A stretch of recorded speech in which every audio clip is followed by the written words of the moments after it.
Hi, everybody. My name is Rafa Lombardino, and this is Translation Confessional.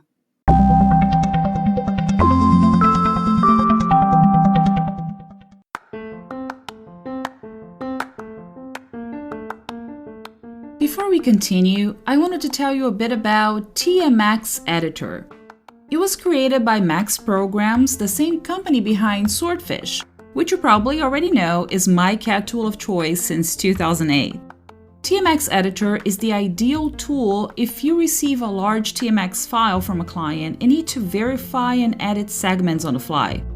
As translators, sometimes we have to do a quick audit on TMX files to make sure we don't have any duds among the translation units already recorded to legacy materials. So I love using TMX Editor to remove tags from previously translated segments and delete any duplicates or untranslated segments. Everything loads up so fast and the interface is so clean, it really makes my workflow so much better. If you'd like to give TMX Editor a try, go to this webpage, bit.ly/tc-tmx. Once again, the webpage is bit.ly/tc-tmx. Hope you like it.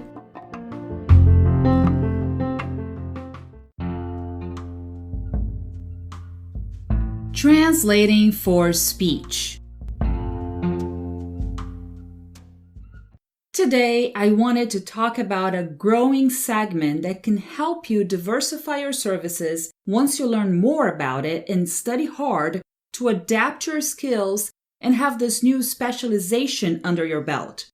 I'm talking about translating for speech. There are different things you must keep in mind when translating text that you know will be read aloud.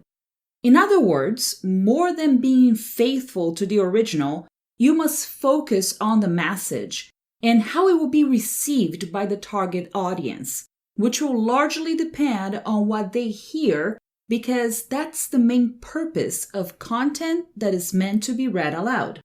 I was fortunate enough to get a lot of hands-on experience on all three sides of this matter. The first experience I had was as a content creator, all the way back in journalism school, when we had a class dedicated to writing and reporting the news on the radio. During that time, I got a 6-month internship at a community radio station, and I got a chance to get on the other side of it, not just writing for speech, but actually creating the speech. We had a 2-hour show around lunchtime, Monday through Friday, when we read the news, interviewed locals, and played some music too, so we could take a break and get some water or go to the restroom. I remember waking up early in the morning, going through the headlines of the day while having breakfast, and writing a few spots that I would read on air. I would always focus on how to organize the information in a way that it wouldn't be hard for me to read it live. So I followed the basic tenets of journalism: who, what, where, when, how, and why. By answering these questions, I could structure the information correctly and had a much easier time reading it. Still, I rehearsed it by reading it aloud before getting to the station, just in case I needed to change something that turned out to be a kind of a tongue twister. So I was on both sides of that task, writing for speech and then reading the information aloud. The main thing I kept in mind was that if I didn't sound clear while reading the news, listeners wouldn't be informed and I wouldn't be fulfilling my purpose. As we learn in journalism school, unlike the written media, when you write and report on TV or on the radio, your audience can't stop, go back, and read it again. I know I'm talking about the turn of the millennium, and today we have the technology to rewind TV shows and consume media on demand, including radio news and podcasts. So you can always go back and listen to something again if it isn't clear. However, we shouldn't expect viewers and listeners to do that, and it is our responsibility as journalists to be clear and precise the first time around. With that in mind, I got to the third side of this matter. As a translator who works on material that will be read aloud, I have to follow this very same principle too. I have to be creative enough to turn a sentence around and make it sound good in my target language, whether it is in Portuguese or in English. People must listen to my translation and be informed or entertained. Sometimes the original material is top quality and translating it is a breeze. Other times, content creators don't know exactly what they're doing, so I often have to give them some tips on how to improve their original material, as I do my best to make the translation sound natural and grab people's attention. For me, the best case scenario while translating for speech is when I get to translate and on top of that, record it too. That makes my work so much easier. However, because I do a lot of voiceover work, I don't always have the luxury to translate what I'm about to read. I just get the script and have to record it as is, because it's already been approved by the client. I won't even go into the fact that clients who approve these scripts rarely speak the language the material is in. So they have no way of knowing whether something is of good quality or not. When that happens, I just take a deep breath and go back to my college days, highlighting and putting words here and there in all caps, so it's easier for me to spot complicated areas and avoid too much rework while recording something. This is exactly what happened when I got a voiceover project for an instructional video that would train employees to prevent the spread of COVID-19 in the workplace. Pretty important information, right? Well, whoever translated it in Portuguese made a lot of mistakes as far as verb conjugation, terminology, and even some sentences that were very vague or ambiguous when compared to the original in English, which I had access to. I tried to talk to the client and asked if I could edit the translation before recording it. I got a resounding no, because, you guessed it, managers had already approved the script. I pressed, asking whether the managers located here in the United States also spoke Portuguese. I was told they didn't. They were monolingual English speakers, but they had been reassured that the translation was perfect as it was. So I just needed to go ahead and record it. It hurt me deep inside because I always want to do a good job. And yes, I stuttered every time I read a mistake aloud. But you just got to choose your battles, and some clients will never learn, no matter how much we try to warn them. There are two other cases that are kind of funny, and I can't give many details because I don't want to identify the parties involved. But let's say that I had to read instructions for a device whose name in Brazilian Portuguese was pretty bad. It sounds fine in English, it's catchy, but in Portuguese, it will be the butt of a joke. Pun intended. I asked the project manager how they wanted me to say the name of the product, and they said, "Oh, just say it like you say it in English." Okay, I did that. Then someone else along the audiovisual production chain in Brazil didn't quite like what they heard. They told me to change the pronunciation of the product name to make it more Brazilian. Once again, I emphasized that it would most definitely become the butt of a joke, but they were having none of it. Long story short, I had to re-record the entire 2-minute segment because I couldn't simply replace the product name with a new pronunciation. Let's pretend it's something mainstream like Microsoft. Can you imagine an entire audio track with instructions that were recorded as Microsoft and in post-production got edited with an out-of-context Microsoft? No, I had to re-record everything to get the right inflection every time I used the Brazilian pronunciation of the product name. while trying very hard not to giggle every time. One last anecdote before I give you some practical advice on how to explore opportunities in translating for speech. We had a client, a businessman, who had a speech prepared in English and asked it to be translated into French. Sure, no problem. I assigned it to my French colleague and she got it ready to go. We thought it was going to be posted somewhere, maybe the company website, prior to the actual live speech. A few days later, the client got back to us and asked whether my colleague could record herself reading the French version of the speech. Sure, no problem again. She recorded it and we delivered the audio track to the client. A couple of days went by and the client said, "The scope of the project changed. I can't really read the speech in French.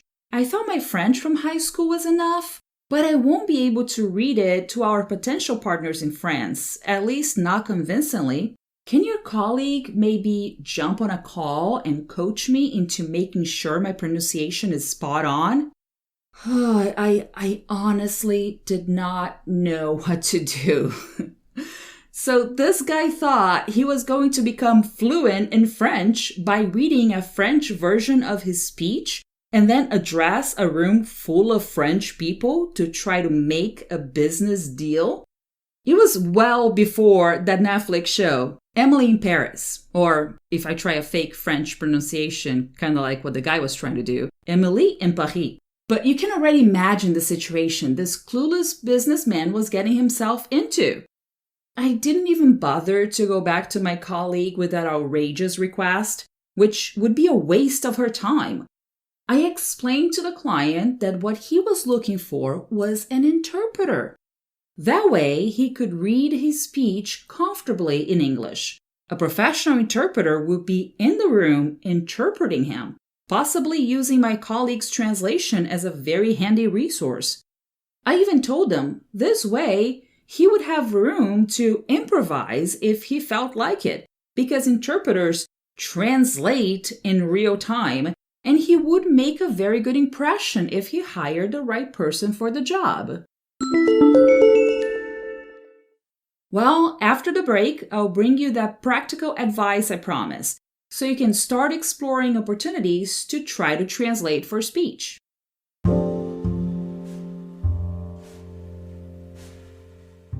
Focus on the important stuff. XTRF takes care of the paperwork so you can take back control of your schedule. Our fully automated workflows and vendor billing takes all the stress out of those urgent requests. And if that wasn't enough, your clients can securely monitor the progress of their projects themselves. That means fewer emails for you to deal with.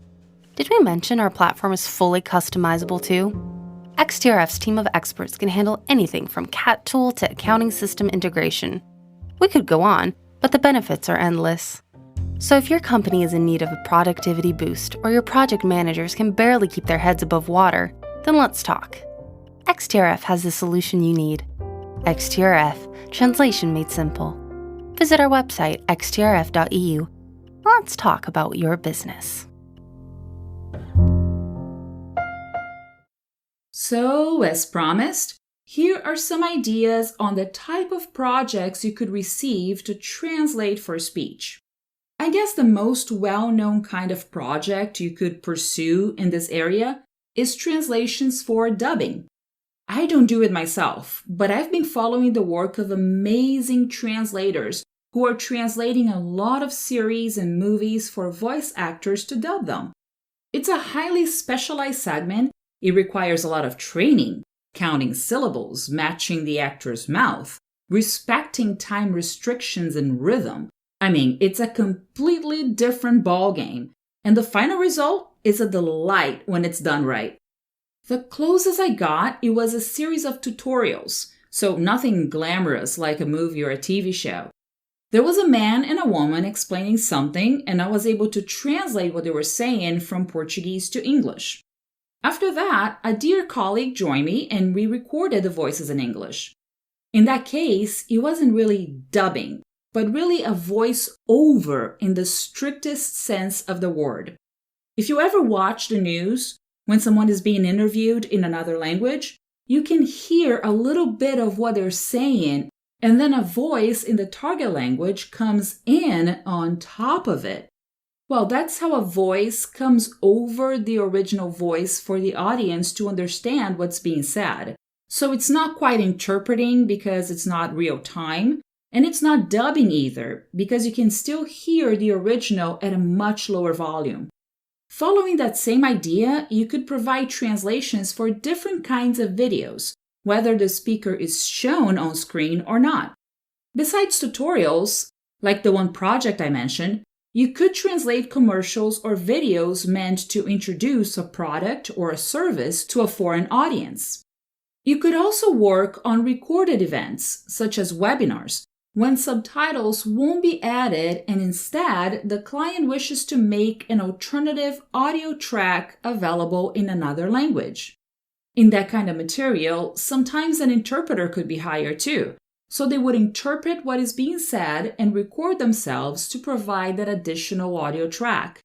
It's a pretty good setup because there's no need to do it live if the event has been pre-recorded, and interpreters can watch the material beforehand to prepare and adjust anything as needed, while eliminating the intermediary process of transcribing the original audio for translation or doing an audio-to-text translation by listening to the source audio and typing the same material in the target language. By the way, whether you're an interpreter or not, if you also want to put your voice to work and read original content or translations aloud, check out a special Translation Confessional episode called Career Guide: Getting Started as a Voice Actor. It's full of tips on how to prepare yourself to work on this language-adjacent market. Now, one of the things that I do a lot is phone directories. You know when you call and you get a menu, press 1 for this, press 2 for that? Yes, I translate a lot of those. And I believe I've been working with the same client for over a decade, and they always have a high demand for this kind of service.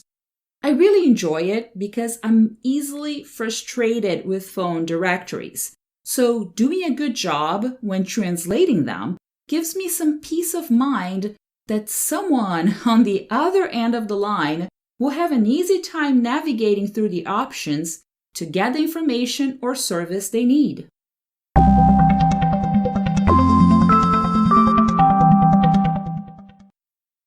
Send me an email at rlombardino@wordawareness.com or leave a voice message on my Anchor page.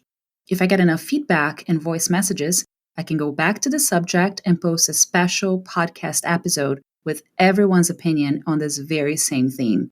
By the way, my Anchor page is anchor.fm/translation-confessional. I look forward to hearing from you. Stay tuned for weekly episodes and subscribe to Translation Confessional through your favorite podcast app.